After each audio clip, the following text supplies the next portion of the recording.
Ahojte všetci, Lee Bloomfield tu, riaditeľ Manningham Housing Association. Dnes sme sa zišli na oslavu úspešného roku s milníkmi, ktoré formovali našu cestu k excelentnosti.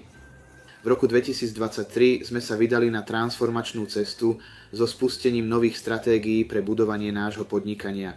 Digitálna obchodná stratégia, stratégia rozvoja komunity, korporátna stratégia a komunikačná stratégia. A tiež sme odhalili čerstvý logotyp, ktorý symbolizuje našu sa meniacu identitu. Ale to tam nekončí. Predefinovali sme našu misiu, víziu a hodnoty, aby nás usmerňovali do budúcnosti, kde inovácia a komunita prosperujú.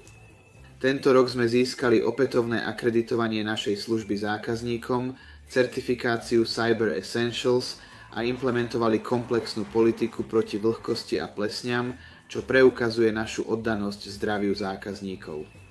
Investovali sme do tímu, školením pre dôveru v postihnutie, zabezpečujúc inkluzivitu a prístupnosť budovy a webových stránok. Výzva k pohybu, Národný týždeň začlenenia a podujatia na zapojenie zamestnancov nás priblížili k sebe. Veríme v oslavu našich ľudí a tento rok sme zaviedli voľno pre našich skvelých zamestnancov na ich narodeniny. S hrdosťou oznamujeme, že sme naozaj dosiahli najvyššie hodnotenie G1V1 od regulačného orgánu pre sociálne bývanie. Po našej analýze bol Manningham Housing ocenený na národnej úrovni a sme finalistami viacerých ocenení, vrátane najlepšieho prístupu k zahrnutiu rozmanitosti, najväčšieho vplyvu na inklúziu, správnej rady pre komunitné iniciatívy, najdefinitívnejšieho prístupu k kultúre a pohode a najlepšieho digitálneho zážitku v Housing Innovation Awards 2024. S nadšením sme zaviedli výhody v oblasti bývania pre zákazníkov aj zamestnancov a spustili WhatsApp pre lepšiu komunikáciu. Gratulácie Salme Katun, nájomníčke roka, ocenená cenou Women in Housing Award. Oslávili sme aj Sajida Mahmúda za úžasných 30 rokov s nami a Tracy Nailerovú za 25 rokov služby Manningham Housing.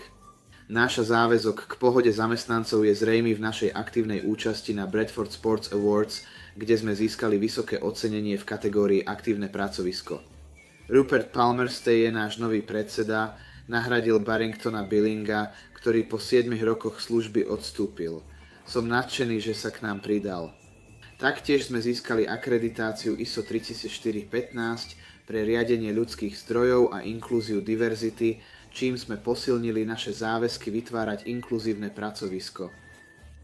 Portfólio sme rozšírili o 13 nových rodinných domov a upravili sme aj niektoré existujúce s novými kuchynskými linkami, kúpeľňami, dverami a oknami v rámci programu Opráv. Zapájame nájomníkov do projektu JUMP, podporujúc pozitívne zmeny v komunite. JUMP je hnacou silou pre spoluprácu a zmysluplné aktivity, motivuje k zapájaniu a zmenám. Významným krokom tohto roku bolo úspešné upravenie a obnovenie nášho úverového zariadenia vo výške 48 miliónov libier MH Association, čo zabezpečuje finančnú stabilitu a otvára cestu pre väčší vplyv v budúcnosti. Keď premýšľame o týchto okamihoch, prenesme tento moment do budúcnosti. Ďakujem za tvrdú prácu, oddanosť a podporu. Pre Manningham Housing Association a úžasnú komunitu, ktorú spoločne budujeme, rád by som zakončil tým, že ďakujem za úžasnú prácu našich zamestnancov, zákazníkov a vedenie, ktorí pomáhajú Manningham Housing Association Station stať sa úžasnou a úspešnou organizáciou. S úprimnými želaniami vám prajeme veľkolepé Vianoce, šťastný nový rok a tešíme sa na stretnutie s vami v roku 2024.